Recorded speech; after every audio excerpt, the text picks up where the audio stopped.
학대나 폭력에서 이제 그 시트에게 폭력을 얼마나 인식하고 있냐를 아는 것은 굉장히 상담에서 중요합니다. 왜냐하면 인식하는 지점을 확인하지도 않고, 자, 이제 보세요, 부모님들. 이거 아동학대지요. 자, 이렇게 하면은 안 됩니다. 들어갑니다.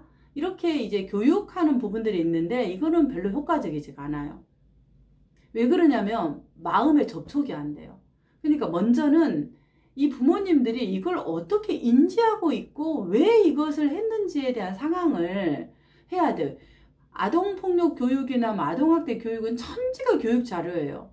적어도 상담사는 왜 이런 상황에서 당신이 이렇게 할 수밖에 없었는지에 대한 그 상황을 탐색해서 그 사람에게 맞는 부분으로 들어가야 돼. 이게 상담사만이 할 수 있는 일이에요. 교육은 뭐 폭력 예방 교육 강사, 무슨 강사, 뭔 강사, 얼마나 강사들이 많습니까?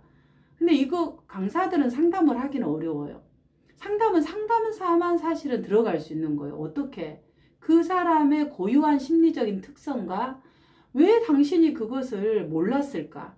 왜 나는 훈육을 했는데 아이는 그걸 훈육으로 받아들이지 않았을까?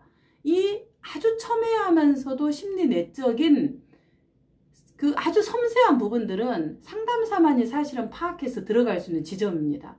이게 상담사만의 굉장한 특권이고 프라이드예요. 그러니까 그거를 찾아야 돼요. 그래서 그렇게 하려면 첫째 내담자가 어느 지점에 있나, 그 어느 지점이란 건 계속 제가 뭐 내비게이션 세미나 할 때도 얘기하지만 내담자가 어느 지점에 있나를 찾는 거예요. 그게 사고의 지점, 감정의 지점, 그 다음에 또 뭐 관계의 지점, 지각의 지점. 그래서 어떤 구조로 이 사람이 사고를 하고 있나 이런 부분을 파악해야지 의사소통이나 폭력이나 감정을 해 나갈지를 알 수 있는 부분입니다. 그러면 이제 폭력에 대한 부분을 나 몰랐다 그게 폭력인데, 예를 들어 동남아시아는 지금 말하는 것처럼 여러 많은 나라들이 일부 다처제가 허용이 되고 있어요. 그럼 우리나라에서는 적어도 내가 어렸을 때 배울 때는 남자가 여자들 여러 명 이렇게 거느리는 게 굉장히 이렇게 힘이 있고 멋있는 남자라고 생각하고 있다. 그리고 말 안 들면 애들을 때린다.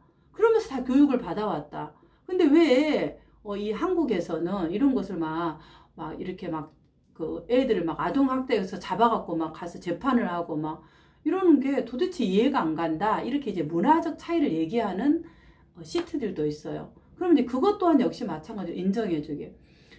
우리 철수님이 어렸을 때 문화적 환경이 그렇게 자랐다면 충분히 그런 부분에서 혼란이 들고 모를 수 있었겠다. 그러면 내가 몰랐다면, 그 부분에 몰랐다면, 이번 기회를 통해서 자녀의 신고에 대한 이 부분들을 몰랐다면, 지금 자녀분이 만약에 15살이라고 한다면, 그러면 15년 동안 자녀를 양육하면서 계속적으로 이렇게 말하는데 소리를 지르거나 뭔가를 때리거나 이런 부분들이 계속적으로 나도 모르게 하나의 자녀 양육의 훈육처럼 될 수 있었겠네요. 인정해주면서 그 부분을 인정하게끔 하는 거예요. 내담자 말을 인정을 해주는데, 충분히 그러면 그 환경에서 자랐다면 아이를 때리고 이런 것들이 그 나라에서는 허용됐기 때문에 아이를 그렇게 양육할 수밖에 없었겠다. 그런데 그것이 우리 한국에서는 아동학대라고, 미국에서는 더더욱 엄격하게 적용되어지고 있습니다. 지금 이 부분이 어떻게 좀 더 들리실까요? 그래서 이제 이 아동학대에 대한 부분을 그렇다. 그러면 이제 이 아동학대에 대한 구체적인 규정을 법적인 규정으로 이때 이제 이 지점을 파악했다면, 그 다음에 이제 두 번째.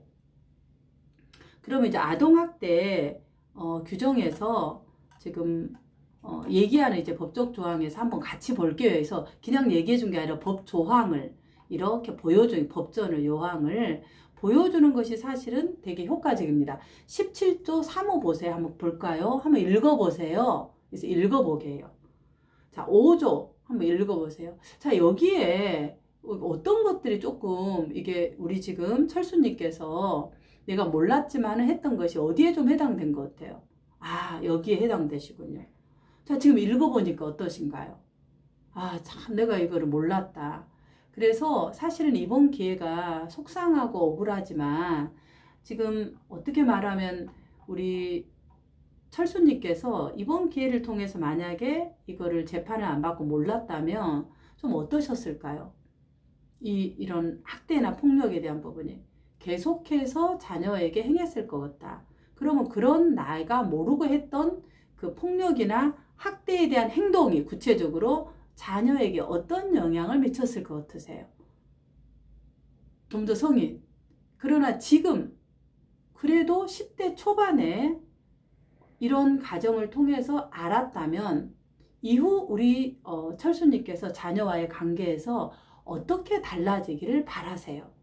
이렇게 해서 이제 이 변화의 포인트를 잡고 들어가는 것이 이제 상담에서 하나 목표 지점으로 들어갈 수 있는 부분이라고 보아집니다. 그 다음에 이제 이야기를 해 나가는 그런 부분에서 이제 사춘기 청소년 시절에서 이제 아까 이제 훈육의 부분, 방을 정리해라. 뭐 이거 네가 먹은 거 네가 치워야지. 내가 아빠가 말했는데 왜 말을 안 하고 입을 가만히 있어. 이런 부분을 훈계를 했다고 해서 때리는 부분에 대해서 다시 한번 이제 이야기를 또 들어간다면 이제 때로는 우리가 부모들의 훈육 방식이 아버님 훈육 방식이 치워라 해서 말을 들어야 된다고 생각하고 안 하면 때렸다는 것이 아버님이 배우신 철수님이 배우신 훈육 방식이었어요. 근데 이제 이 훈육이라는 게 자녀가 목적은 되게 하는 거잖아요. 근데 이 훈육 방식이 효과적이냐 효과적이지 않냐를 한번 본다면 어떠신 것 같으세요? 다시 이 내담자가 사용했던 이 훈육 방식이 사실은 소리 지르고 때린 거였는데 이걸 잘못했다, 아동학대다고 얘기하면 효과가 없어요. 그러니까 결국 철수님께서 이걸 했던 방식은 아이를 잘 양육해서 이 아이가 이런 부분을 잘 배우고 건강하게 자라기를 바라는 부모의 마음으로 하셨네요. 1차적으로 인정해줘야 돼요. 근데 그 마음이 실제로 이 마음은 있는데 그 훈육 방식이 어떻게 전달되었나요? 아까 했던 것처럼 별로 효과적이지 않았다는 거죠. 아, 그럼 효과적이지 않다는 거에 대해 지금 말씀하실 만큼 굉장히 우리 철수님께서 잘 지금 따라오고 계세요. 또 한번 지지해주고. 그러면 이런 방식이 내가 지금 사춘기라는 10대의 그런 10대들의 반란이라는 말 혹시 들어보셨습니까? 그래서 모른다고. 이 10대들의 마음에서는 이제 부모로부터 이렇게 좀 이렇게 분리되려고 하는 그런 지점에서 마음이 이렇게 막 반란이 일어난대요. 우리가 어릴 때 아이들이 3살 정도 돼서 우리가 뭐 주면 싫어! 안 해! 싫어! 이러면서 보통 했던 거 기억나시죠? 그런 것처럼 이런 시기가 청소년기 10대 때 한 번 더 일어난답니다. 그리고 나야 좀 건강하게 자기가 독립적으로 세상을 살아간다고 합니다. 어떻게 생각하세요? 그렇게 해서 이야기를 계속 이제 이것도 자연스럽게 상담으로 교육을 하는 거예요. 그러니까 상담으로 교육을 한다라는 게 내담자 지점이 어딘가, 이 사람의 생각 구조가 어떤지, 그리고 이 자녀 발달에 대해서 얼마나 이해하고 있는지를 항상 지점을 상담자는 파악하고 그 지점에 맞게 한 스텝씩 이야기로 끌어가는 거예요. 그게 이제 우리가 상담을 하는 거예요. 프로세스를 다룬다라는 게. 교육을 하는 게 아니라. 상담자는 교육가가 아니라는 거죠. 부분들. 그걸 명심해야 될 것 같습니다. 그러면 이제 효과적인 부분에서 대부분 효과적이지 않다고 해요. 그럼 혹시 저하고 이 24회기 동안 어떻게 하면 그 자녀를 잘 키우려고 하는 그런 마음이 있으니까 우리 또 철수님께서 이렇게 교육도 받으러 나오셨잖아요. 그러면은 저하고 이제 이 그 24회기 동안 이렇게 이제 어떻게 아이에게 효과적으로 내가 부모 말을 잘 듣게 할 수 있는지 이런 부분을 좀 이야기를 해보는 것은 어떠세요? 그러면 좋지요. 그러니까 똑같은 의사소통 교육인데 내담자가 알아들을 수 있는 부분으로 전달하는 게 내담자가 받아들여. 자, 의사소통 교육하겠습니다. 의사소통 교육이 얼마나 많아요. 그러니까 이 사람이 원하는 욕구를 되돌려줘야 돼. 그 욕구가 뭐냐? 부모 말 잘 듣게 한 거죠, 부모들은. 그러면 부모가 원하는 방식으로 자녀가 말을 잘 듣게 하려면 어떻게 효과적으로 내가 말을 전달하고 자녀와 소통해야 될지 그걸 우리가 상담에서 다뤄보는 것은 어떻겠느냐 이렇게 이제 물어보면 대부분 법원에서 오신 분들도 이렇게 받아들이고 합니다. 그러면 이제 마지막에는 또 부모들이 얘기하는 부분이 그러면 내 혼자 받으면 뭐하냐? 자식 놈은 지금 저쪽에 들어가 있어 쉼터에 들어가 있어서 뭐 하지도 않고 또 거꾸로 자녀가 상담을 받는 경우는 나만 받는데 부모가 받지도 않는데 이게 무슨 소용이 있냐 이런 이제 질문을 가져옵니다. 그럴 때 하는 방식이 이제 가족 체계적 접근에서는 척근으로 이제 상담사가 생각을 하는 거죠. 그러면 이제 내담자에게 전달하는 방식은 맞습니다. 항상 내담자가 말하면 맞아요. 같이 받으면 최고인데 정말 같이 안 와서 저도 속상해요. 그런데 우리 철수님은 얼마나 속상하시겠어요. 인정. 왜? 라포를 형성하기 위해서. 마음을 이 부분에 그 개방, 방어를 해제하기 위해서. 그렇게 인정해요. 근데 이 인정을 막 아닌 걸로 막, 아버님 최고 이렇게 하는 게 아니라, 막 우쭈쭈쭈 이게 해주는 게 아니라, 내담자가 말한 말을 기반으로 항상 말한 것만 인정해주면 돼요. 없는 말을 인정해주면 아유 제 립서비스 봐봐 아주 상담가들 전부 다 말만 잘하고 뻔지르게 그냥 입에 참기름을 발랐다 이렇게 얘기를 하는 거예요. 그게 아니라 내담자가 말한 말을 기반으로 인정. 그게 근거 기반 치료죠. 그러면 이제 뭐 이렇게 마음 개방이 이렇게 내려갑니다. 그러고 나서는 이제 가장 좋은 방법은 그렇지만 때로는 둘이 안 되더라도 수레를 끄는데 수레가 4명이 다 수레를 동시에 끌고 가면 속도가 빠르죠. 근데 때로는 우리가 수레를 4명이 함께 끌면 좋지만 때로는 4명이 안 될 때는 혼자 끌고 가도 수레는 갑니다. 그런데 조금 속도가 느릴 뿐이죠. 그래서 좀 아쉽지만 우리가 지금은 우리 철수님께서 혼자 하지만 수레는 끌려져서 가고 있어요. 즉 가족은 이 부분으로 변화가 일어납니다. 그래서 이런 부분을 우리가 어떻게 변화가 일어나냐면 자 이런 겁니다. 그러면서 이제 예시를 들면서 저는 이제 그 자동차 피겨 예시를 좀 많이 들어요.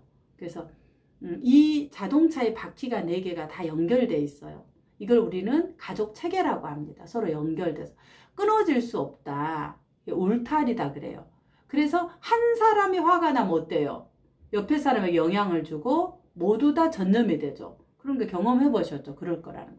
그래서 가족이라는 게 내가 변하면 상대는 가만히 있지만 바퀴가 굴러가듯이 똑같이 굴러가집니다. 다만 속도가 조금 다 같이 하는 것보다는 조금 느립니다.